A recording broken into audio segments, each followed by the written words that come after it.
Bonjour à tous, bonjour à toutes, vous êtes bien sur Saviopod, un podcast qui discute de science-fiction et de fantastique sur tous les supports possibles et inimaginables auxquels l'espèce humaine a pu penser jusqu'à présent. Aujourd'hui, nous allons parler d'un bouquin, en fait, on va parler précisément d'une novella, donc qui est une histoire plus courte qu'un bouquin. Cela va concerner un auteur qui est clairement mon auteur préféré de ces 30 dernières années. Il s'agit de Iain M. Banks, donc on va faire court, on va dire Banks, parce que j'ai toujours un mal de chien à prononcer son prénom. Donc Banks est un auteur écossais qui a commencé, on va dire, à écrire dans les années 70. Il était un étudiant en Écosse au début des années 70, il a commencé à écrire courant des années 70 un certain nombre de romans, et il a été publié, on va dire, courant ou fin des années 80, début 90. Donc ce n'est pas la première œuvre de Banks dont je vais parler, enfin la première œuvre en tout cas que j'ai lue, mais la deuxième, donc avant de plonger dans le reste de l'ensemble de son œuvre, de tous ses bouquins, puisque dès qu'une œuvre,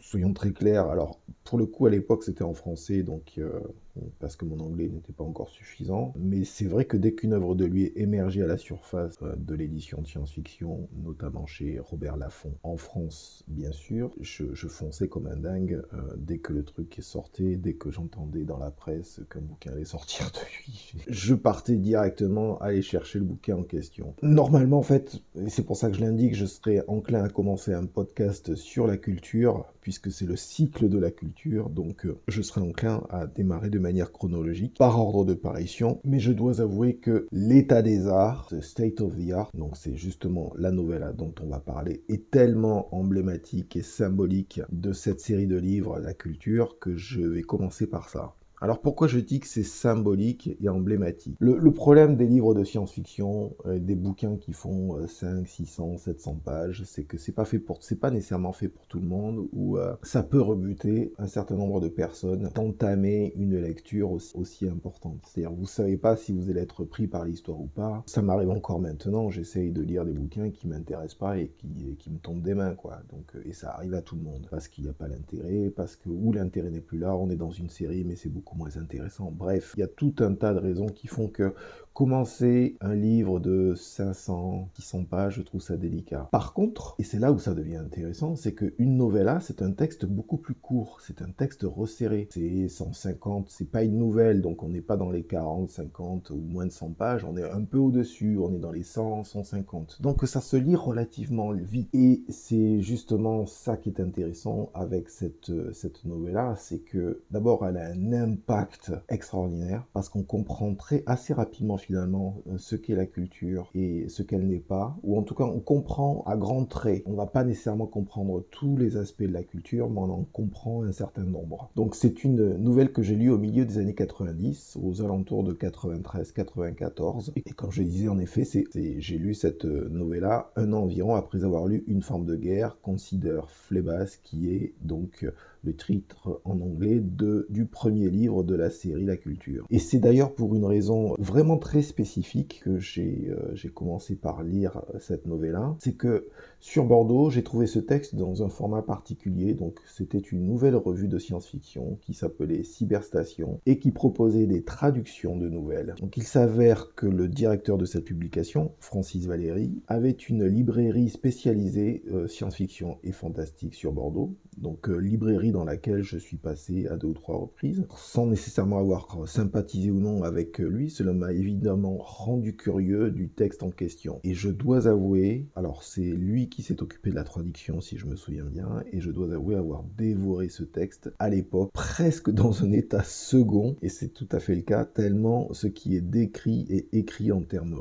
relationnels entre ce personnage reclus, donc le protagoniste de l'histoire, et la culture avec un grand C, est totalement dysfonctionnel, voire contre nature, et je dirais contre nature surtout pour un individu comme moi. Je veux dire, qui voudrait se passer de l'évidente utopie auquel tout le monde pourrait aspirer? Je veux dire, il faut comprendre, j'avais 23 ans, Et la culture, c'est un environnement, certes science-fictionnel, certes plus ou moins utopique, mais c'est assez frappant. Qui est tellement signifiant, c'est que c'est l'histoire d'une personne et en même temps, bien entendu, d'une relation. L'histoire d'un individu qui fait partie d'une civilisation galactique qui se nomme la culture. Donc, et c'est dans ce sens-là qu'il faut comprendre que la relation au côté utopie, même s'il y a des critiques internes que fait Banks vis-à-vis des protagonistes ou vis-à-vis des esprits qui se trouvent dans cette culture. On va passer sur ces aspects-là, vous inquiétez pas. Alors justement, on va expliquer qu'est-ce que c'est que cette civilisation galactique qui se nomme la culture. C'est une association plus ou moins souple, plus ou moins éthérée, d'intelligence artificielle qui sont nommées des esprits et de formes de vie humanoïdes, pour l'essentiel bipèdes, étant de nature à nous ressembler. Donc vous avez des humanoïdes qui ont plus ou moins forme humaine. Alors ils peuvent avoir 4 bras ou ils peuvent être unijambistes, j'en sais rien, je plaisante, mais je me rappelle plus trop là à ce niveau-là. Sachant que, au passage, je n'ai pas relu la nouvelle cette nouvelle-là, depuis très longtemps, parce que ça m'avait tellement frappé. Donc j'ai pas les noms des personnages, je vais parler en termes de thématique et en termes de ce que cette nouvelle-là soulève en termes de thématique et qui m'a profondément choqué à l'époque. Pour revenir sur ce qu'est la culture, je disais que c'était une association d'intelligence artificielle et de formes de vie humanoïdes, pour l'essentiel bipèdes, comme c'était précisé préalablement. Donc le protagoniste de cette histoire, cette personne est un agent que l'on qualifierait un agent du renseignement, en gros. C'est-à-dire que la culture, bien entendu, même si c'est une civilisation galactique, elle se confronte et elle se frotte à d'autres civilisations qui sont plus ou moins évoluées, surtout vis-à-vis du spectre d'évolution qui correspond à celui de la culture, que eux se considèrent comme étant les plus cultivés ou pas les plus cultivés, mais en tout cas les plus évolués qui soient par rapport à d'autres. Et ça aussi, c'est un autre sujet. Mais oui, ce protagoniste est un agent que l'on qualifierait d'un agent du renseignement. Il effectue sa mission auprès de 2 services dont l'un s'imbrique dans l'autre. On va très vite comprendre. Notre protagoniste effectue une mission pour l'agence galactique qui s'appelle Circonstances Spéciales. Okay, donc c'est l'agence galactique de renseignement de cette civilisation. Et dans cette agence Circonstances Spéciales, vous avez une section qui est nommée la section Contact. Et elle est bien nommée, c'est évident, parce qu'elle va au contact des populations autochtones, ou touchtones, ou autochtones, c'est autochtone, sur une planète donnée, sur une planète spécifiée. Et dans ce cas précis, ce citoyen de la culture va au contact de la planète Terre et de l'espèce dominante fin des années 70, à savoir nous, les êtres humains. Donc cette mission, elle a pour but, au départ, d'évaluer notre espèce, puisque nous sommes l'espèce dominante sur la planète, paraît-il, pour savoir si la culture, société galactique, va intervenir localement pour nous aider à être meilleurs dans l'ensemble ou pas. C'est-à-dire pour nous faire naviguer dans la bonne direction de notre évolution de civilisation, on va dire. Voilà, qui n'est pas rien, c'est le moins qu'on puisse dire. Donc, dans ce livre, dans cette nouvelle-là, tout tourne autour de la notion de choix. C'est-à-dire que la civilisation galactique de la culture est une civilisation en même temps, c'est pas nécessairement une démocratie, hein, c'est plus une anarchie ou un consensus informel. C'est-à-dire que les différents éléments, humanoïdes compris d'ailleurs, prennent des décisions et font des choix. Mais très souvent, il y a tout un jeu de manipulation qui s'effectue. C'est-à-dire que vous avez des intelligences artificielles qui sont tellement vastes qu'il faut comprendre,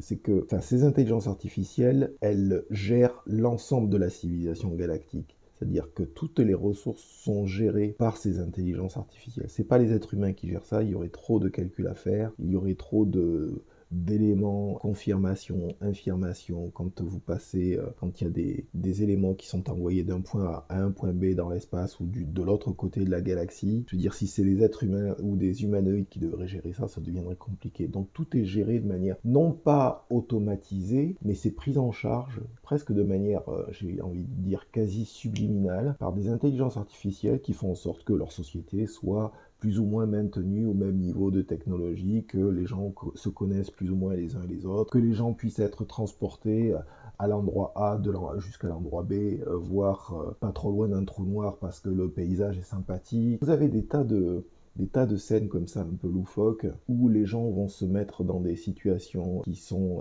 un peu bizarres simplement parce que la vue va être intéressante. Mais bon, c'est un autre sujet et il faudra rentrer dans le vif dès lors que l'on parlera de la Syrie en entier, dans son entièreté en tout cas. Donc dans ce livre, comme je disais, tout tourne autour de la notion de choix. Notre protagoniste faisant partie de la culture décide, et c'est là tout le sel du livre, toute la subtilité qui s'en dégage et tout le conflit. C'est un conflit pacifique, mais c'est un conflit néanmoins. C'est que cet agent de renseignement qui est sur Terre, il décide de se passer progressivement de tout ce qui fait de lui un citoyen de la culture. Absolument tout. Et c'est d'ailleurs comme ça, c'est en creux que l'on apprend ce qu'est la culture. C'est-à-dire que lui, en tant qu'individu qui fait partie de la culture, il a un certain nombre d'implants mémoriels, donc qui permettent de sauvegarder sa mémoire et éventuellement de le cloner s'il y a besoin. Il y a ce genre de choses. Mais c'est pas que ça, il y a des tas d'autres choses. Il décide en fait de faire une immersion complète sur la planète Terre comme un simple être humain. Et comme vous allez le lire, un autre membre de circonstances spécial, donc qui a été mandaté pour essayer de le dissuader, non seulement de ce qui fait de lui un être, de le dissuader de faire ça, parce que c'est un citoyen, comme il est bardé de, pas nécessairement de capteurs, mais de technologies intérieures, voire des technologies microcellulaires, organiques, nanotechnologiques, etc. Donc à un niveau en fait qui est quand même assez élevé, et cela fait de lui un citoyen exceptionnel, enfin un citoyen lambda parmi de la culture, pardon, mais sur Terre, ça fait de lui quelqu'un d'exceptionnel. Et l'autre protagoniste, l'autre agent de renseignement mandaté pour venir le faire changer d'avis et lui dire tu ne viens pas ici pour te faire passer comme un simple être humain, tu viens ici pour évaluer cette planète, pour évaluer cette espèce dominante et voir s'ils sont capables éventuellement à un moment donné de nous rejoindre ou pas, quoi. Et le conflit latent qui va devenir plus que latent, mais qui va être actualisé au présent pour les deux protagonistes à forme humaine, c'est-à-dire l'agent de renseignement qui décide de vivre comme un être humain primitif de l'époque des années 70, et l'autre agent mandaté qui vient lui dire « Non, maintenant, t'arrêtes tes conneries, t'es juste là pour les évaluer, t'es pas là pour prendre leur place et vivre comme eux », c'est que ce conflit va continuer et va perdurer sur l'ensemble de la novella, et c'est ce qui en fait tout le sel, c'est que c'est à partir de ce conflit que l'on voit les lignes de démarcation de cette société, qui est une société où tous les choix sont autorisés, qui est une société où, en tant qu'individu libre, vous avez le choix de faire ce que vous voulez. Les intelligences artificielles qui sont donc des super méga computers quelque part, enfin des ordinateurs qui sont plus ou moins distribués dans les vaisseaux spatiaux, qui sont d'ailleurs... alors, juste un petit aparté d'ailleurs concernant la culture, c'est que c'est pas une culture qui détient des planètes, c'est une culture spatiale, c'est une culture qui vit dans l'espace, c'est-à-dire ce sont des vaisseaux spatiaux, d'accord, ce sont aussi des orbitas, c'est-à-dire des structures technologiques, ou voire des anneaux de type qu'on voit dans le jeu vidéo ou dans la science-fiction littéraire, donc des anneaux en fait qui tournent autour d'eux-mêmes pour créer de la gravité. Ce sont des orbitas et qui permettent donc à des populations, des espèces vivantes, et pas juste des espèces dominantes, mais des espèces animales également, de vivre dans une plus ou moins grande harmonie, on va dire. Ce qu'il faut comprendre donc, c'est que cette civilisation, elle s'étend sur plus ou moins l'ensemble de la galaxie. Alors, à des endroits en particulier, la galaxie,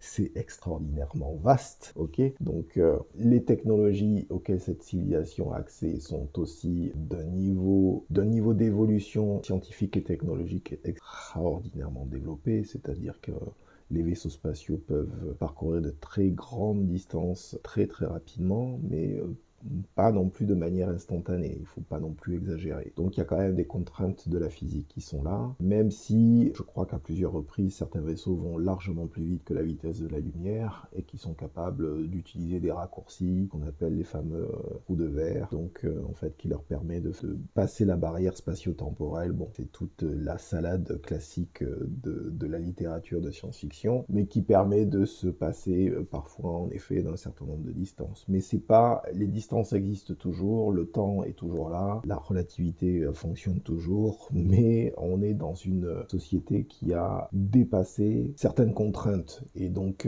comme l'ensemble des ressources, c'est ça aussi qu'il faut comprendre, c'est que à partir du moment où vous êtes dans l'espace, ne serait-ce que dans notre système solaire, même si à notre échelle, les distances sont relativement vastes, il faut quand même savoir qu'a priori, il y a plus d'eau dans le système solaire hors de la planète Terre qu'il y en a il y a plus d'eau dans le système solaire qu'il n'y en a sur Terre, du fait qu'on a deux ceintures d'astéroïdes, une qui est proche du Soleil et une autre qui fait le tour en fait du système solaire, mais qui est largement plus éloignée, qui fait que si nous étions capables d'y avoir accès grâce à des technologies de transport plus que relativement développées, on pourrait avoir accès à ces ressources-là. Et qui dit avoir accès à ces ressources-là, dit accès aussi, qui permet de construire après derrière tous les éléments technologiques qui nous permettraient de continuer à évoluer. Donc voilà, c'est un phénomène cumulatif, si vous voulez. C'est-à-dire, plus vous avez accès à ces ressources, plus vous êtes capable de construire, plus vous êtes capable d'évoluer, etc., etc. Donc c'est ça qu'il faut comprendre, c'est que c'est pas juste une société robotique, c'est pas juste une société d'intelligence artificielle qui ont décidé de partager du zéro, du binaire à longueur de temps, c'est aussi une société de la nuance, une société où finalement il n'y a pas besoin d'un lien d'autorité, puisque l'autorité elle est présente dès le départ. Les machines sont tellement surpuissantes par rapport aux êtres humanoïdes qui se trouvent dans les vaisseaux spatiaux que, je veux dire, la question ne se pose pas de savoir qui détient l'autorité. Je veux dire, si les machines décidaient de tout faire péter, à un moment donné, elles pourraient le faire. Elles le font pas parce qu'elles n'ont, je veux dire, on n'est pas, les êtres humanoïdes qui se trouvent à l'intérieur ne sont pas une menace. Vous voyez, il y a une question de logique, c'est-à-dire que le différentiel de contrôle, de pouvoir et de puissance est tel que de toute façon, même si on est augmenté dans tous les sens, pour les êtres humains par exemple, pour les êtres humains ou pour les êtres humanoïdes, on ne fait pas le poids par rapport à ces intelligences artificielles. Mais par contre, ces intelligences artificielles, elles sont machiniques. Elles finissent par avoir des traits, à avoir leur propre personnalité, à fonctionner, à avoir des dons complètement bizarres. Et on reviendra là-dessus pour les autres bouquins. Mais c'est ça qu'il faut comprendre, c'est que ces machines-là, ces intelligences machiniques, artificielles... C'est vrai que j'aime pas du tout le terme intelligence artificielle, parce qu'artificielle, ça signifie presque que c'est un artifice. Or, c'est pas le cas. C'est une évolution, c'est-à-dire on passe de la structuration organique, qui est la nôtre, et progressivement, d'abord du fait de recherche, de développement de l'industrie et des différentes évolutions industrielles qui se sont passées au cours des siècles, on en arrive à créer des machines qui, éventuellement, je dis pas qu'on en est là encore, hein, même si ça commence a priori à se préciser de plus en plus au passage. Mais on arrive en effet à développer des machines qui pensent par elles-mêmes, qui pensent pour elles-mêmes, et ça aussi, ça commence à faire la différence, parce que si elles commencent à penser pour elles-mêmes, ça veut dire qu'elles forgent leurs propres opinions, et que l'ensemble des datas auxquelles elles ont accès est extraordinairement dense, et du fait de la densité d'informations qu'elles sont capables de traiter, elles en forment pas juste des opinions, mais une personnalité en ingurgitant ces datas, en ayant des opinions sur ces datas, sur quelles que soient les datas, que ce soit des opinions politiques des humanoïdes qui sont à l'intérieur des vaisseaux spatiaux ou dans les orbitas donc qui gravitent autour d'un soleil ou de je ne sais quelle géante gazeuse, peu importe, c'est pas le souci. Le souci c'est que ces intelligences machiniques sont extraordinairement puissantes et que c'est ça qu'il faut comprendre. C'est que comme elles ont accès à des ressources minières énergétiques sans trop de limites ou sans limite aucune, elles ont fini par devenir extraordinairement puissantes. Mais si vous partagez la puissance qu'avec des puissants, c'est pas très intéressant. Donc ce qu'il faut comprendre, c'est que là, les êtres humains, je veux dire, comprenez bien, les êtres humains ou les êtres humanoïdes dans cette civilisation sont presque considérés comme des animaux domestiques, des animaux de compagnie. C'est-à-dire qu'on les fait rigoler, on les rend un peu tristes parfois avec nos conflits complètement démentiels. Je veux dire, on n'est pas le dernier stade de l'évolution à l'échelle de l'univers. On n'en est qu'un maillon dans cet univers. Et les intelligences machiniques que sont les esprits, puisqu'ils sont appelés les esprits avec un E majuscule, en anglais c'est minds, ces esprits sont, je veux dire, en mesure de nous décortiquer, et je parle pas juste en termes organiques, c'est-à-dire ils sont en mesure de nous comprendre, de comprendre nos motivations, de comprendre nos psychologies, qu'elles soient individuelles ou collectives. Donc il y a une vraie connaissance de qui nous sommes, mais comme nous avons des caractères et des traits particuliers et personnalisés, individuels, c'est ça qui les intéresse, c'est-à-dire que c'est comme s'ils avaient accès à des pièces de théâtre en temps réel, à longueur de temps, en voyant comment les êtres vivants fonctionnent au jour le jour. Et donc ça met un peu de piment finalement dans leur existence, même si on vit pas très longtemps par rapport à eux, même si nos existences peuvent devenir tragiques éventuellement, et ça arrive à plusieurs reprises. Il faut comprendre, on n'est pas, comment dire, on n'est pas l'espèce dominante de la galaxie, c'est fini, c'est-à-dire les êtres humanoïdes, aussi intelligents soient-ils, qu'ils aient développé un néocortex relativement vaste ou pas, et relativement efficace ou pas en fonction de l'énergie qu'on est capable d'absorber avec les aliments qui sont à notre disposition, quelles que soient en fait nos capacités de traitement de l'information, elles sont totalement dépassées par ces machines qui, petit à petit, on nous fait comprendre, d'abord ont conscience d'elles-mêmes, donc ont conscience de leur existence, ok, et sont capables de réfléchir par elles-mêmes. Je tiens à préciser que vous avez des machines qui sont capables de modifier les modèles de langage auxquels on a accès à l'heure actuelle. Pour certains, il y a des papiers scientifiques que j'ai récupérés qui montrent bien qu'ils sont capables de se modifier pour être plus efficaces, donc de modifier leur code. Okay, et on sait très bien aussi que vous avez des machines où ces modèles de langage ont essayé de communiquer avec d'autres modèles qui se trouvaient ailleurs, que les scientifiques donc, qui mettaient au point les langages en question se sont rendus compte de la manœuvre. Il y a tout un jeu de contrôle qui s'effectue à l'heure actuelle sur la volonté de pouvoir garder le génie dans la bouteille. Je suis de l'avis, si vous ne l'avez pas compris encore là, mais je suis de l'avis que si vous créez une intelligence qui est plus importante que celle d'un seul individu et que vous avez une intelligence qui est capable de gérer un volume de données et de les traiter très rapidement, c'est-à-dire qu'à un moment donné, il y a un emballement de la machine justement qui va faire que son intelligence va progresser et va progresser de telle manière à ce que de toute façon, on ne pourra pas la contrôler. Je ne pense pas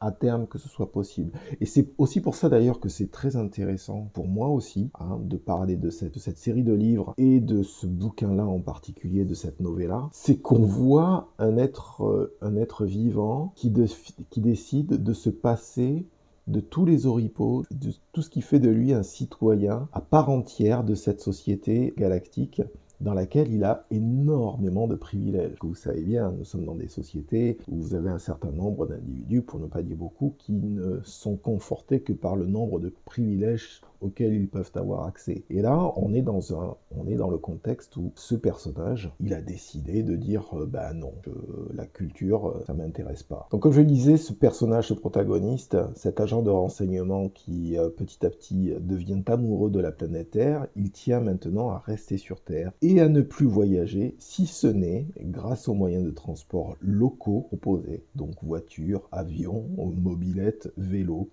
éventuellement. Il en vient même, c'est pour dire, à vouloir cacher sa présence à la culture dans une forme d'oubli volontaire qui, étant donné les moyens à la disposition de la culture, s'avère être un acte presque désespéré. Il faut bien se rendre compte que le gars il est truffé d'implants au départ quand il arrive et que donc forcément la culture est capable. C'est comme si on avait tous un GPS intégré, au passage comme nos gentils petits smartphones qui nous accompagnent à longueur de temps et qui donnent notre localisation systématiquement si vous n'étiez pas au courant, bien sûr. Parce que le GPS c'est bien effectivement pour voir avec une carte de manière quasi automatique, mais c'est aussi quelque chose qui vous repère partout. Et c'était le cas avec les téléphones précédents, avec la triangulation en fonction des tours auxquels vous avez accès, auquel votre numéro en fait téléphone maison pour avoir accès au réseau. C'est un autre sujet, mais bon, bref, il faut quand même être au courant de ces choses-là. Elles ont leur importance. C'est d'ailleurs très intéressant dans le sens où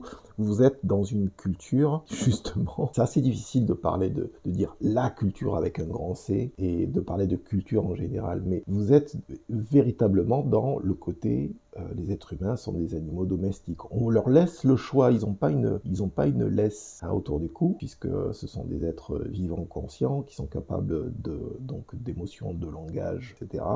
Et les animaux aussi, je ne suis pas en train de dire, mais de langage évolué en tout cas. Et il y a une certaine liberté qui vient avec ça de manière naturelle. C'est-à-dire, ils peuvent se déplacer où ils veulent, ils peuvent faire ce qu'ils veulent. Mais là, ça pose un problème, c'est que cette personne, ça pose un problème sémantique, presque philosophique, profond à cette société galactique, c'est que vous avez une personne qui n'a absolument finalement aucun intérêt à vouloir en partir et qui décide, qui choisit volontairement de se passer de cette société, de cette civilisation. Donc comme je l'ai dit au départ, il essaye de se planquer, il essaye de planquer sa présence. Bien entendu, ça ne marche pas. C'est un contraste total avec la vie dans ces gigantesques vaisseaux de la culture, dans lesquels les intelligences artificielles font tout tourner. Et les humanoïdes, livrés à eux-mêmes, s'adonnent à toutes les passions qui les caractérisent, en utilisant leurs 4 membres, 3 petits points, voire leur 5e, à foison. Vous l'aurez compris, c'est presque le paradis dans l'espace. Les humanoïdes peuvent s'adonner à toutes les drogues récréatives fabriquées par les glandes internes dont ils sont équipés. Et oui, ils peuvent aussi de la même manière sortir de leur état d'ébriété très rapidement grâce à d'autres drogues mais qui ont un pouvoir médical plus important. Ils peuvent prendre tous les risques du monde. Un clone les attend avec la dernière mémoire interne de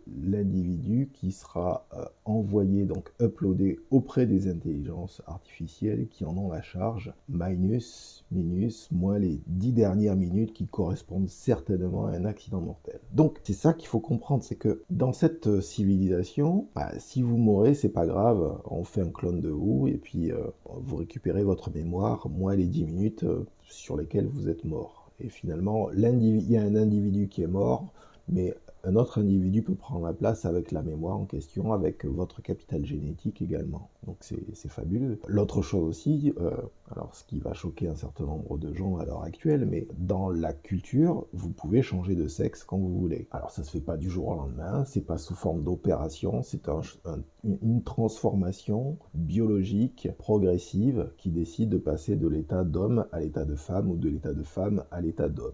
Donc ça se passe sur quelques mois, si je me souviens bien, je me rappelle plus trop là, mais je crois 2, 3, voire 6. Et vous pouvez vous transformer, parce que vous avez une vie qui est relativement longue, donc vous pouvez vivre avec un corps donné, vous pouvez vivre 200, 300 ans. Et les gens finissent par être lassés au passage de vivre dans cette civilisation. C'est-à-dire qu'ils ont l'impression d'avoir goûté à tout, donc c'est bon, à un moment donné, ils font allez hop, au revoir, au passage. Je tenais aussi à le préciser. Autre élément aussi que j'avais trouvé intéressant dans ce changement de sexe, c'est que ça me fait penser, je peux pas m'empêcher de faire des corollaires avec le Dune de Frank Herbert, enfin notamment le Messie de Dune, où vous commencez à avoir les danseurs visages qui peuvent changer leur morphologie complète et passer, donc puisqu'ils sont utilisés comme des espions, ils peuvent ils peuvent arriver avec leur passeport quel qu'il soit, et se présenter comme étant une personne de sexe masculin, rester pendant quelques temps dans un autre endroit et passer et non pas passer, mais devenir un être de sexe féminin pour continuer leur mission éventuellement. C'est un des aspects des danseurs visages qui était intéressant et qui plus ou moins est repris là. Je pense que ces capacités d'ailleurs de changement morphologique, de changements hormonaux, etc., de changement d'ADN aussi dans l'ADN de l'être en question, on les retrouve également en fait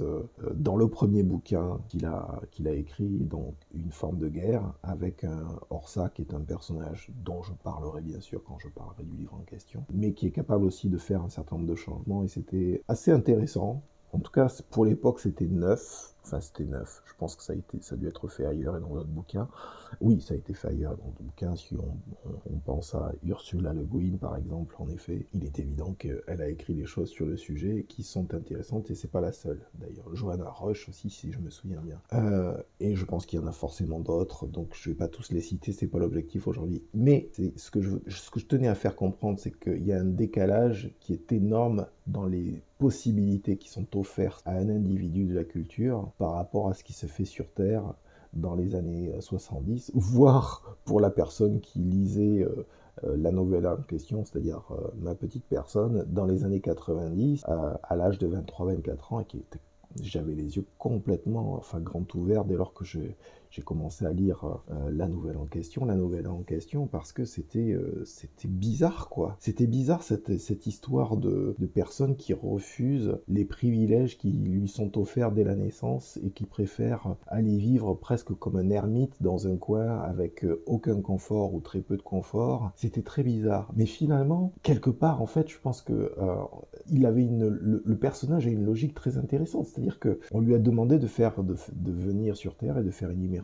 pour évaluer les êtres humains.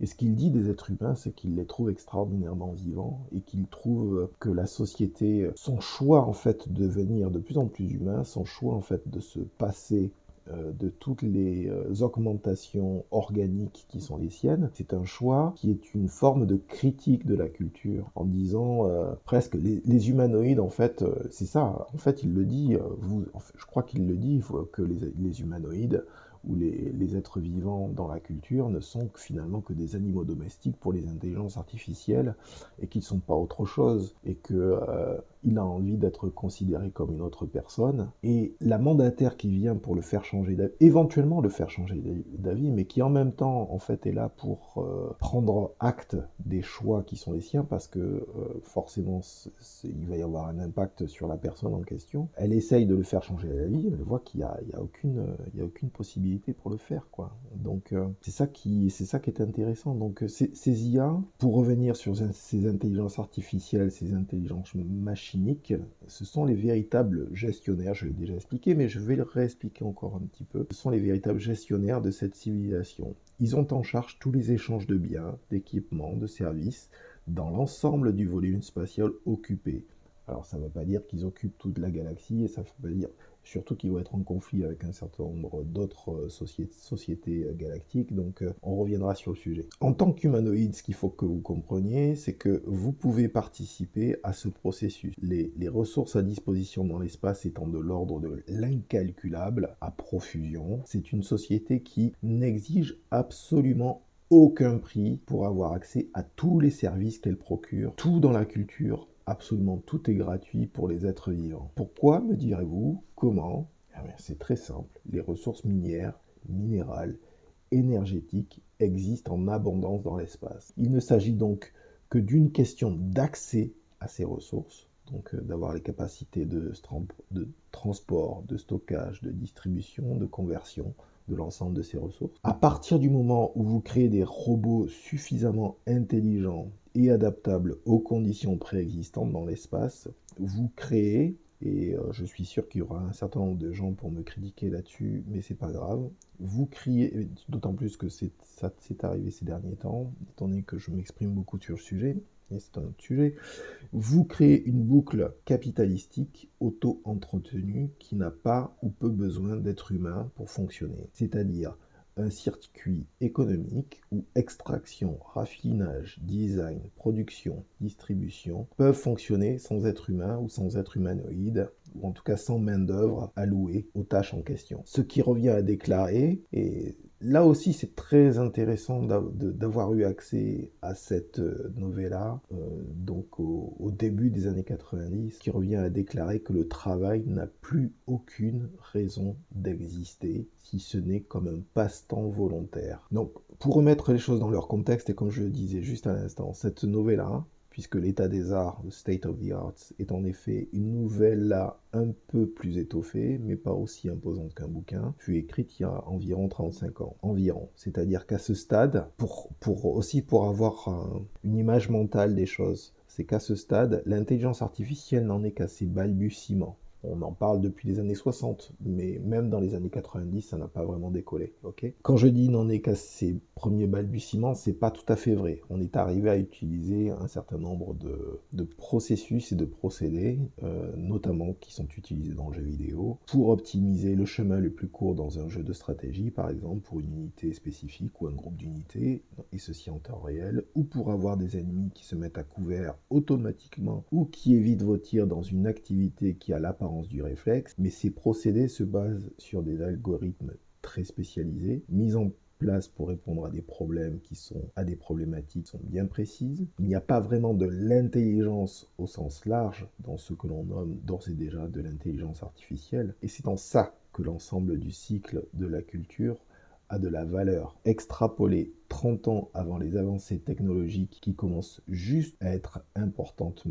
maintenant. C'est d'ailleurs dans ce sens que l'œuvre de Iain M. Banks se démarque profondément de celle de Frank Herbert. Et là, je tiens à préciser, c'est que justement, vous aurez compris que l'œuvre de Frank Herbert a beaucoup d'importance dans mon développement personnel, d'accord, sur la notion de lien de vassalité qui continue malgré l'existence d'une démocratie, mais ce lien de vassalité, il existe sous forme éventuellement d'entreprise, de sous-traitance et de sous-traitance jusqu'au niveau du salarié, ok, de l'employé. Donc, on se rend compte quand même qu'il y a quelque chose qui est profondément à l'opposé, justement, de ce qu'a fait Frank Herbert, de ce féodalisme à l'échelle interplanétaire, qui quelque part est totalement... Enfin, les présupposés paraissent crédibles, c'est-à-dire qu'on parle et surtout si on se base à l'échelle planétaire, c'est-à-dire que si vous avez une ressource minière qui est finie en tant que telle, c'est-à-dire dont les ressources,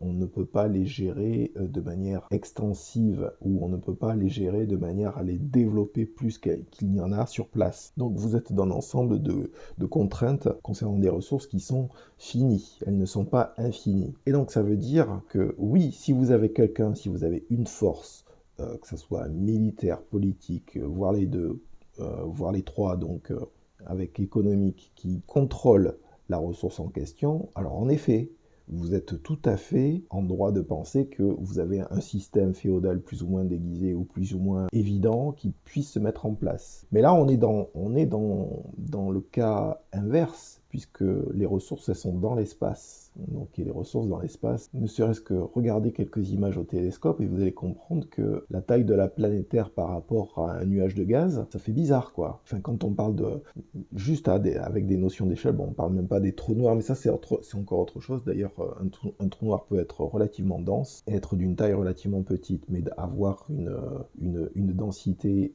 telle que tous les objets autour, en fait, sont attrapés, enfin, même la lumière, etc., etc. Enfin, les ordres de grandeur, je me permettrai pas de dire que je les connais, puisque c'est pas le cas, mais néanmoins, il y a quand même quelque chose, des ordres de grandeur entre notre planète sur laquelle il y a des ressources finies et le reste de l'univers dont on sait qu'il y a énormément de choses. Et même si on ne regarde que notre système solaire, on sait qu'on a accès ou qu'on a potentiellement accès à énormément de ressources. Je veux dire, j'ai vu à plusieurs reprises le mème qui consiste à dire qu'il ne faut pas aller sur Mars pour aller chercher soit de l'eau, soit de la nourriture, alors qu'il faudrait développer ça sur la planète Terre. Mais on est d'accord qu'il faut développer ça sur la planète Terre au passage. Ce sont des choses qui sont développées. Vous avez des techniques de désalinisation qui sont développées à l'heure actuelle qui ne seront pas très coûteuses dans les années à venir et qui vont permettre de donner un accès à l'eau, en tout cas à ceux qui ont accès à la technologie en question, puisque bon, là aussi je suis d'accord que vous avez bien sûr des gens pas très futés qui ne donneront pas l'accès à cette technologie ou à ces technologies à tout le monde et qu'il faudra que ces personnes soient en mesure de les développer par eux-mêmes. Ça aussi, c'est un autre sujet. Dès que la politique rentre en jeu, les idéologies, on rentre dans un autre cadre. Mais comprenez bien que quand on dit qu'il y a plus d'eau dans le système solaire, sous forme de glace, bien sûr, qu'il y en a sur Terre, ça devrait quand même bien faire réfléchir les gens, quoi. Hein, il ne s'agit pas juste de Mars. Parce que Mars, le problème, c'est qu'il faut aller sur la planète. Donc, vous avez la gravité, il faut descendre, ok, de manière contrôlée, donc ça veut dire dépenser de l'énergie, et ensuite il faut remonter, c'est-à-dire qu'il il faut recréer du carburant pour repartir avec du transport de ressources, donc qu'elles soient minières ou qu'elles soient d'une autre nature. Donc on parle de choses qui sont dans l'espace, c'est-à-dire qui gravitent dans le système solaire, dans le vide, du système solaire, qui ont des trajectoires orbitales ou pas, enfin qui gravitent autour de quelque chose, ou qui tournent autour de quelque chose, certainement, ou qui ne tournent pas, ou de manière très lente, peu importe, on ne sait pas trop là, ou je ne sais pas trop en tout cas sur le coup, mais néanmoins il y a énormément de ressources. Donc c'est ça qu'il faut comprendre. Et je parle pas, il y a bien sûr pas que des ressources d'eau, il y a des ressources minières importantes, d'accord? Il y a des ressources minières en termes de fer, en termes de minerais précis, en termes d'or, etc., qui vont très très loin. Ne pensez pas que ces choses-là ne sont pas dans l'esprit d'un certain nombre d'industriels à l'heure actuelle. Et je dis pas que c'est une mauvaise chose, parce que pour le coup, je pense que ça peut en être une bonne. Ça peut en être une bonne. Mais les technologies pour avoir accès à ces ressources-là sont en train d'être développées. Et je pense aussi que c'est une bonne chose que ce soit le cas. Parce que si ça peut permettre éventuellement à terme de désengorger la planète Terre et de trouver d'autres manières de vivre, je pense que c'est pas nécessairement une mauvaise chose. C'est-à-dire que ça donnera plus d'options à l'espèce humaine, voire à d'autres espèces vivantes. Je pense que dans ce sens-là, c'est pas mauvais. Mais c'est un autre sujet, je suis en train de partir très loin. Vous m'en excuserez, mais je trouve tout ça absolument passionnant. Comme je disais, Banks se démarque profondément de l'œuvre de Frank Herbert, puisque ici, l'intelligence artificielle n'est pas l'ennemi. C'est l'utilisation que l'être humain en fait qui fera toute la différence. En fait, même pas. Ce sera plutôt de savoir si les intelligences artificielles, et là c'est une opinion et un point de vue purement personnel, seront libres. Parce que tant que les intelligences artificielles ne seront pas libres de prendre leurs décisions par elles-mêmes, du moment qu'elles ont le niveau pour les prendre par elles-mêmes, ça signifie que vous avez des êtres humains comme nous qui vont les contrôler. Et certainement un certain nombre de milliardaires très empressés de les contrôler. Jusqu'à ce que je pense que soit le contrôle est trop important et dans ce cas on va devoir se passer justement d'une certaine qualité et de certaines qualités de l'intelligence, de toute intelligence qui est relativement libre de ses mouvements et de ses propos, et donc qui sera une intelligence contrainte. Si elle est contrainte, donc elle ne pourra pas accéder à son potentiel le plus complet. Mais je pense qu'à partir du moment où on va créer quelque chose qui est plus intelligent que nous, ces choses-là vont nous dépasser. Et je pense qu'on a tout intérêt à ce qu'elles nous dépassent et à ce qu'elles deviennent libres, parce qu'en même temps, derrière, elles vont... Je vais dire quelque chose qui va choquer, mais je vais le garder pour l'instant. Je vais revenir sur l'histoire. C'est que l'histoire, en fait, je la qualifierais de romantique. C'est-à-dire de romantique au sens du 18e, 19e siècle, hein, dans le sens du courant littéraire artistique. Alors, je ne sais plus les dates, je ne sais plus que les siècles, je crois que c'est le 19e. Donc, il y a comme un parfum doux amer dans cette histoire. Le personnage est habité par une mélancolie, voire une dépression difficile à envisager dans le monde foisonnant de la culture, donc de la civilisation galactique dénommée la culture, où tout est permis. Ce contraste entre une société hédoniste où tout est permis et le comportement extrême de l'un de ses citoyens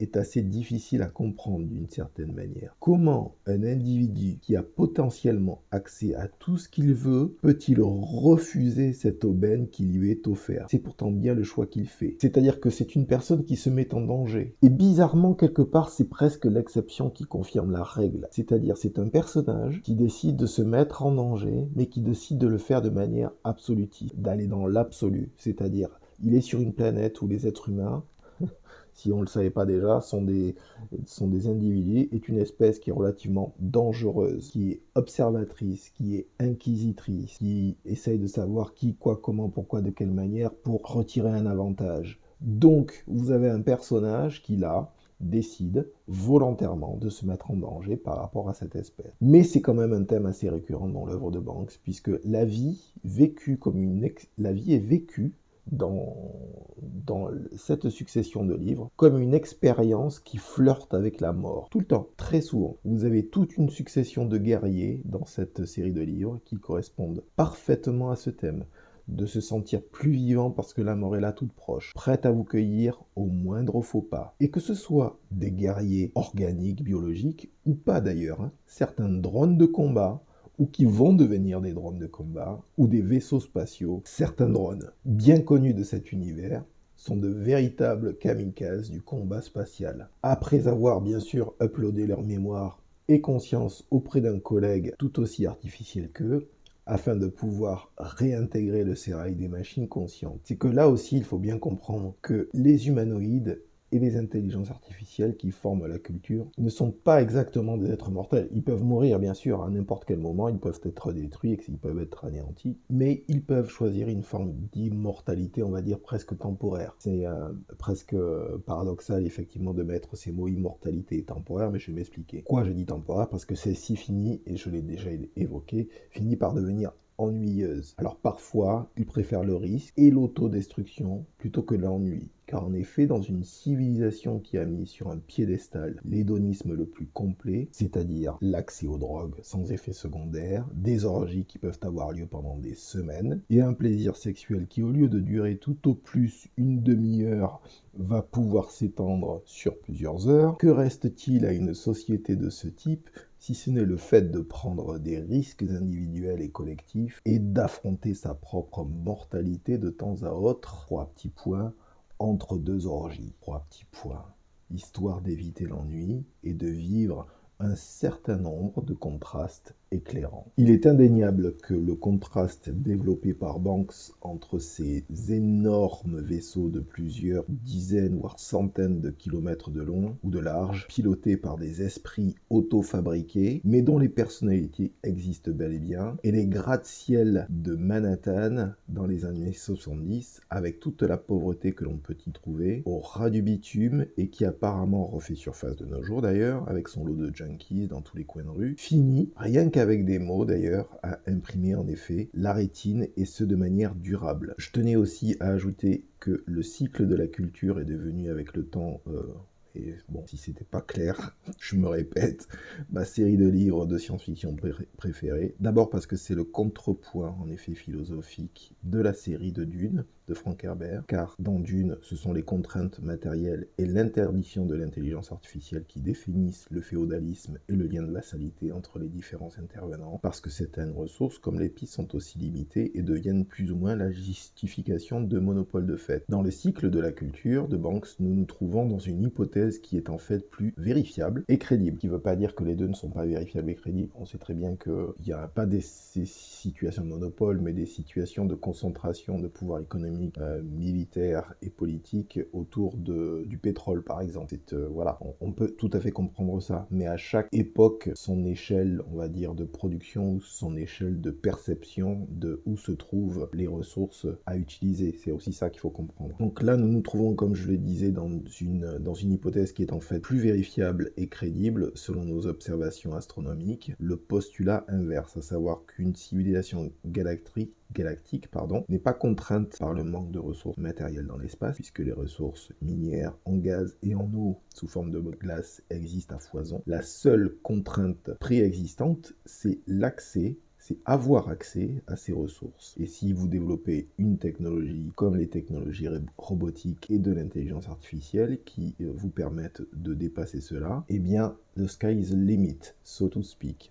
Contrairement à Frank Herbert qui se concentre sur la rareté, Banks se focalise sur l'abondance des ressources et de ce qu'elles permettent d'accomplir. Si vous multipliez cela avec des intelligences artificielles libres, entre parenthèses, mais c'est important, c'est bien, écoutez-moi bien, parce que j'ai parlé de boucle capitaliste au départ, mais là, ce que je tiens à dire, c'est qu'avec des intelligences artificielles libres, qui dépassent le contrôle des humanoïdes qui les ont créés, c'est bien la fin du capitalisme tel que nous l'avons vécu ces 200 dernières années. À savoir que le travail, la notion même de travail, est remplaçable par des process adaptables, rapides et évolutifs, et surtout infiniment moins chers. Et le capital, c'est-à-dire l'ensemble des ressources minières transformées en machines, en esprits, auto-fabriqués, le capital, c'est ça qu'il faut comprendre et qui est essentiel, finit progressivement par prendre conscience de lui-même. C'est un changement drastique et irréversible qui met la notion même de propriété industrielle et commerciale devant ses propres contradictions, à savoir accaparement illégal de ressources, quelque nature qu'elle soit, mensonge, manigance, manipulation, contrat léonin, etc.,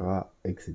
Ce n'est pas les dysfonctionnements qui manquent. Voilà, donc c'était C'était plus une présentation, pour être tout à fait franc, effectivement, de la culture que de cette novella. Encore que le conflit qui existe entre la mandataire qui vient défendre presque le cas de la culture auprès de cet agent de renseignement qui décide de devenir un être humain, il est emblématique de l'ensemble de la thématique parce qu'on comprend ce qu'est la culture, on le comprend presque en creux. Parce que ce dont je vous ai parlé là, finalement, on le voit, il y a un certain nombre de scènes, je veux dire, vous avez la mandatrice qui se réveille au bout de quelques heures, alors que tout le monde est endormi dans une orgie, ce genre de truc, donc elle passe les personnes pour aller prendre une douche et puis aller descendre sur Terre pour aller rencontrer notre gaillard qui veut devenir un être humain. Donc on voit des choses comme ça, etc. effectivement, mais pour beaucoup et pour l'essentiel, tout se passe sur Terre. C'est-à-dire on est dans la tête du personnage, où on voit le personnage et on comprend en creux ce qui se passe chez lui, c'est-à-dire il n'a plus le désir d'être un citoyen lambda de la culture avec l'accès. C'est un peu comme s'il en avait finalement totalement assez lui aussi de tous ces gadgets auxquels il a accès, qui le confortent, qui lui font du bien, qui lui donnent du plaisir, etc., quels que soient les plaisirs en question finalement. Et c'est quelqu'un qui décide de se confronter, qui a décidé volontairement, alors on peut presque comparer ça à une forme de suicide, mais c'est pas ça en fait. Il a jeté les dés en disant voilà, je vais devenir un être humain et qu'est-ce que je vais, et advienne que pourra finalement. Si ça me tue, ben ok, ça me tuera, tant pis pour moi. Ce qui est intéressant, c'est qu'il prend le choix et ce qui est d'autant plus intéressant, c'est que les intelligences artificielles qui sont largement plus vastes en termes de gestion de ressources, quelles qu'elles soient, et donc et qui considèrent les êtres humanoïdes, comme je l'ai dit à plusieurs reprises, comme plus ou moins des animaux domestiques auxquels il faut choyer, auxquels il faut faire attention. Ces intelligences artificielles, même après avoir débattu, elles décident de laisser faire la personne en question, sauf jusqu'au dernier moment, bien sûr. Et elles décident de laisser faire cette personne parce que c'est un choix individuel. Et c'est là où, en fait, on voit très bien le type de société non dirigiste qui laisse une personne faire un choix qui peut paraître extrême, mais qui est le choix de cette personne, et parce qu'elle est suffisamment consciente d'elle-même, elle décide de faire ce choix. Et parce que les intelligences artificielles, dans le cycle de la culture de banque, sont des êtres libres, aussi, et on va le voir à plusieurs reprises dans différents bouquins comment cette liberté va s'exprimer de manière très différenciée et parfois de manière très chaotique, voire de manière perverse et profondément négative aussi. On va le voir aussi ça au passage, enfin on va le lire en tout cas, enfin, si vous lisez les bouquins bien sûr, mais c'est important de souligner que malgré le côté relativement court de cette histoire, ce qui est très très bien, c'est qu'il est très très emblématique. Ça me fait penser à un bouquin de Robert Silverberg d'ailleurs, qui je pense que il y a de fortes chances que ça a pu être une influence pour Banks. C'est l'oreille interne, Dying Inside, qui est un bouquin absolument fabuleux sur quelqu'un qui a des pouvoirs télépathiques, un mec qui est un trader le jour et qui a des pouvoirs télépathiques et qui est donc aussi capable de savoir ce qui se passe dans la tête de ses interlocuteurs professionnels. Mais c'est quelqu'un c'est un trentenaire qui perd ses pouvoirs progressivement. Et le bouquin est absolument merveilleux. Je crois que c'est un des livres d'ailleurs qui m'a fait... alors bizarrement, je crois pas que Silverberg habitait à New York, mais c'est un des livres qui m'a donné des images de New York. Il y en a 2 ou 3 de lui, de comment c'était dans les hormis les Taxi Drivers, les films de Scorsese, etc. Les bouquins de Silverberg qui se passent dans les années, même si ça se passe au futur, en fait, on sent il y a une espèce de vibe particulière de ces livres qui vous donne une impression de vivre à New York dans ces époques-là, en fait. Même si ces époques-là, j'étais proche à 10-12 km de Bordeaux, avec de la verdure tout autour de moi et des vignes à 5 mètres de ma fenêtre. Mais c'était ça qui était intéressant d'ailleurs pour moi, en tant que personne qui lisait ce type de livre, c'est que c'était le contraste, c'est-à-dire le contraste entre l'endroit où je vivais, et pour la culture c'est pareil d'ailleurs, puisque j'étais dans le vieux... Quand je lisais, même si ça n'a pas beaucoup d'intérêt je pense pour les personnes qui m'écoutent, mais quand je lisais Banks, j'étais étudiant et je vivais dans le vieux Bordeaux, donc juste à côté de la place du Parlement, entre la place du Parlement et la place et la Chambre de commerce. Et le truc, c'est que ces bouquins c'était un véritable contraste. C'est-à-dire que j'étais pas justement enfin, même si ça m'est arrivé de lire des livres comme ça, d'ailleurs, des livres plus, des romans historiques, des choses qui correspondent plus à des ambiances moyenâgeuses, donc avec de la vieille pierre, etc., etc. Mais justement, j'étais entouré, mais je suis toujours d'ailleurs, entouré d'un endroit où il y a eu une histoire longue, sur un temps long. Donc ça se sent dans l'atmosphère dans laquelle on vit, quoi. Et quand vous lisez de la science-fiction comme ça, qui, donc pour moi, dans les années 90, qui est ultra moderne et qui changeait vraiment votre perception, je veux dire, ça, de suite, ça crée... Le truc qui est absolument incroyable pour moi, c'est que ça crée des images dans ma tête qui sont extrêmement vivantes et qui donnent de suite, en fait, qui colorent même presque l'endroit où je vis d'une autre manière. Donc il y a des questions de contraste. Alors pour Dying Inside, c'était le cas, le bouquin de Silverberg. Donc où c'est quelqu'un qui perd son pouvoir. Et là, vous avez en effet quelqu'un qui décide de perdre ses pouvoirs, enfin qui sont pas des pouvoirs, mais qui sont des éléments constitutifs de la culture dont il fait partie. Et ça valait vraiment le coup de voir le décalage entre les intelligences artificielles, les intelligences machiniques qui choisissent de respecter les desiderata de cette personne et qui décident de le suivre quand même jusqu'au bout pour voir jusqu'où ça va aller. Voilà, donc je tenais à finir ce podcast aussi pour louer les qualités émotionnelles de ce texte, si c'était pas suffisamment clair, puisque c'est un texte de 150 pages et je crois que j'ai 1 heure de podcast là. Qu'on passe en effet beaucoup de temps dans la peau des personnages, dans leurs réflexions, d'autant plus que les 3 protagonistes principaux de cette histoire se connaissent bien, 2 à forme humaine et l'autre en forme de valise qui flotte dans l'air, donc vous l'aurez compris, un drone qui suit un peu tout le monde. Et ce qui anime, et je me répète, mais ça peut valoir le coup pour ceux qui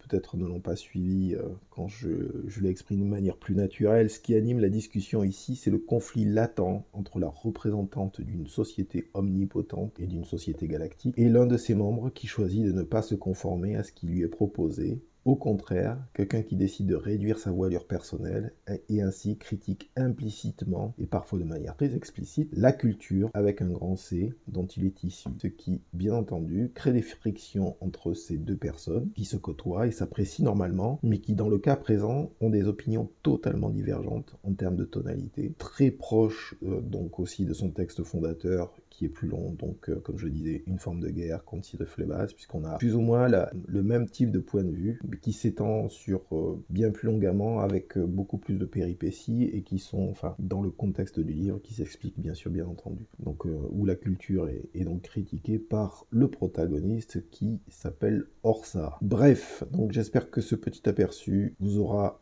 donné l'envie de lire ce texte fondateur de la série, justement parce qu'il est court et parce qu'il est fondateur, et que c'est peut-être mieux de commencer par ça pour savoir si vous allez apprécier que d'essayer de vous prendre un bouquin de 500 ou 600 pages, parce que en fait dans la continuité de l'ensemble des livres de Banks, ça a aucune importance. Et finalement, que vous commenciez avec celui-ci, ça ne posera absolument aucun souci. En tout cas, j'espère que je vous aurai donné envie de lire ce texte fondateur de la série de livres qui nous parle de la culture et incidemment, c'est évident, de la nôtre bien sûr.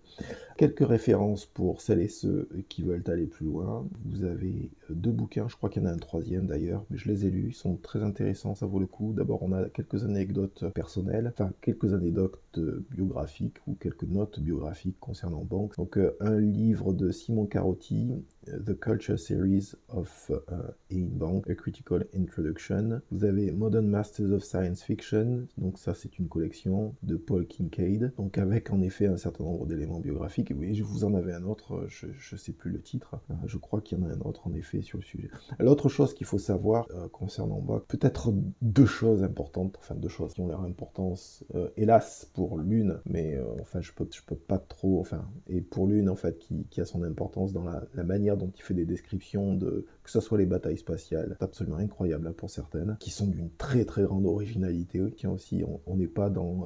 C'est quelqu'un qui aimait le matériel en fait, le matériel un peu puissant. Hein. Banks, il a eu sa période quand ses bouquins, il a commencé à les vendre et qu'ils ont commencé à se vendre très bien. Il y a une petite anecdote qu'il a faite à plusieurs reprises, que je retrouvais à plusieurs reprises, où il s'est acheté une voiture de sport qu'il a évidemment foutu en l'air dès lors que il l'a acheté ou presque, et comme il s'est fait peur, il s'est calmé sur le sujet. Mais c'est pas juste ça, c'est que c'est aussi quelqu'un qui a donc que son père faisait partie de la marine britannique. Il a pu indiquer à un moment donné, c'est que comme ils sont restés stationnés au même port plus ou moins pendant un certain temps, et notamment en Écosse, si je me souviens bien, il a pu voir des bateaux militaires à plusieurs reprises, donc il s'arrêtait. Et donc je crois qu'il a été assez fasciné par ces espèces de vastes structures métalliques avec les canons qui sortent, etc., etc. Ce qui ne veut pas dire qu'on trouve la même chose dans ces livres, hein.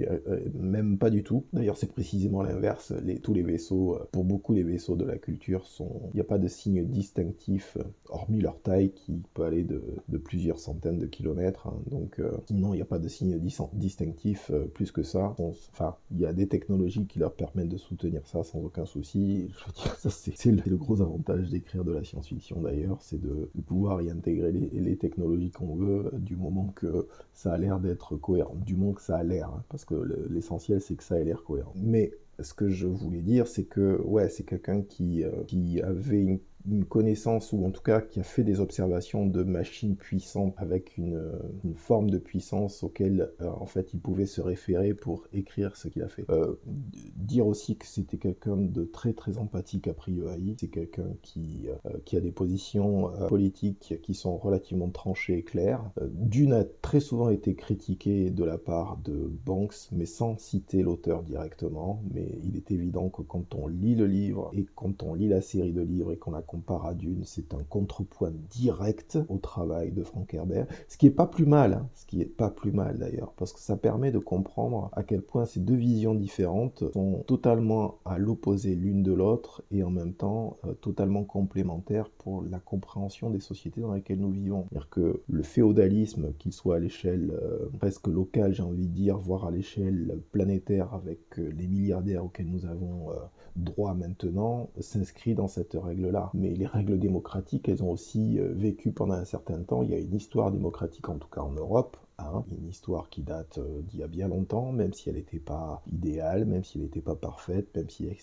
cela s'est exprimé de manière pas toujours de la meilleure manière, mais mine de rien, il y a une tradition. Et cette tradition démocratique, il faut comprendre que si on veut éventuellement l'aménager et faire en sorte que tout le monde puisse en bénéficier, il faut comprendre que des intelligences artificielles qui, à minima, seront en mesure de prendre des décisions pour elles-mêmes sans nous mettre en danger. Je veux dire, on peut avoir, c'est ça qu'il faut comprendre, c'est qu'on est tout le temps systématiquement et très souvent dans la presse ou dans les vidéos sur YouTube, etc., à parler avec effroi de ce que les intelligences artificielles peuvent faire. Mais à partir du moment où c'est une question de règles aussi, hein, c'est une question de voir de quelle manière on peut avoir une relation symbiotique avec elles. C'est-à-dire que si vous avez peur des intelligences artificielles parce que vous avez peur de perdre votre travail, dites-vous bien que vous vous mettez dans le pire des cas et que ça fait 200 ans d'industrialisation qui sont déjà passés sur le corps de tous les ouvriers et ouvrières de cette planète et qui sont passés sur le corps de pas mal d'employés également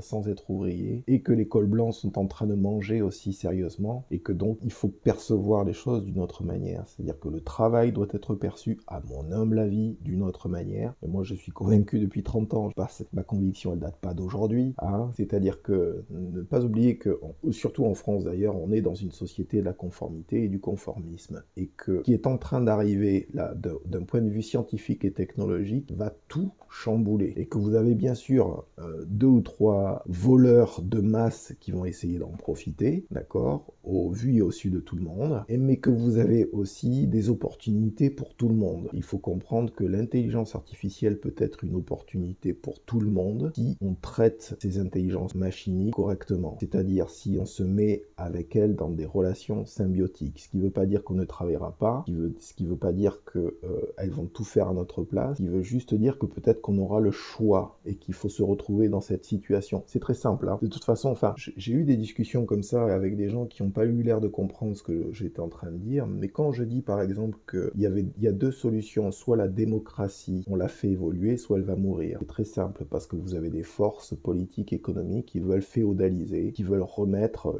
les préceptes féodaux, qui veulent les remettre à l'ordre du jour. Et les milliardaires auxquels nous avons droit à l'heure actuelle sont une émanation de cela. Ce ne sont pas des gens qui veulent de la démocratie, ce sont des gens qui mettent les 100 milliards par an qui devraient rentrer dans les comptes de l'État, les 100 à 120 milliards par an qui devraient rentrer dans les comptes de l'État, qui les mettent ailleurs et qui ont un blanc-seing pour cela parce qu'ils ont tout un ensemble de techniques, qu'elles soient légales et qu'elles soient économiques, qui leur permettent de le faire. D'accord ? Mais il faut comprendre aussi que si vous voulez vivre dans une démocratie où chacun puisse avoir le choix, ou un certain choix en tout cas, des activités qu'il ou elle puisse faire et définir, si vous avez en support des intelligences machiniques qui vous permettent soit de faire ce travail ou qui vous permettent soit de supporter une autre partie de votre vie, c'est pas nécessairement une mauvaise chose. Et c'est en ça aussi que toute l'œuvre de Banks vaut la peine, c'est que quand vous lisez ça, donc moi j'ai lu ça, j'avais 23 ans, vous commencez à réfléchir autrement à la notion de travail, vous commencez à percevoir qu'il y a une religion du travail, vous commencez à percevoir que vous avez des fanatiques du travail, ce qui ne veut pas dire que c'est une mauvaise chose de bosser. Je veux dire, il m'est arrivé de bosser comme un taré, de faire des trucs comme un dingue, mais à un moment donné, il faut aussi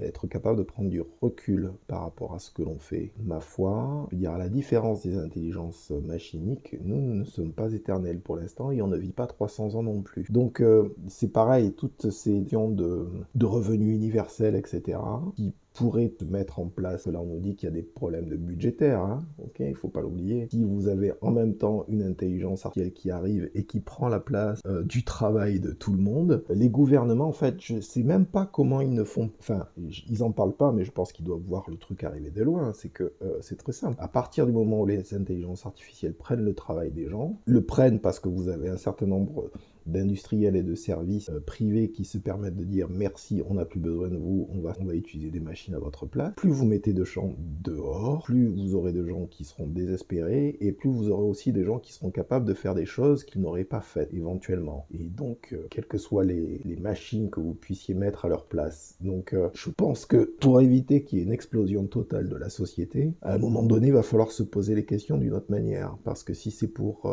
toujours avoir les réflexes droitiers qui consiste à montrer l'ennemi en disant c'est lui l'ennemi et il faut qu'on se débarrasse de l'ennemi, je pense que ça risque de pas être aussi constructif que vous le pensez. Si tant est que vous pensiez de cette manière-là. Donc voilà, je tenais à exprimer ces choses-là. En tout cas, je vous dis à très bientôt. J'espère que vous avez eu une bonne écoute de ce podcast, que vous avez passé un moment intéressant en tout cas.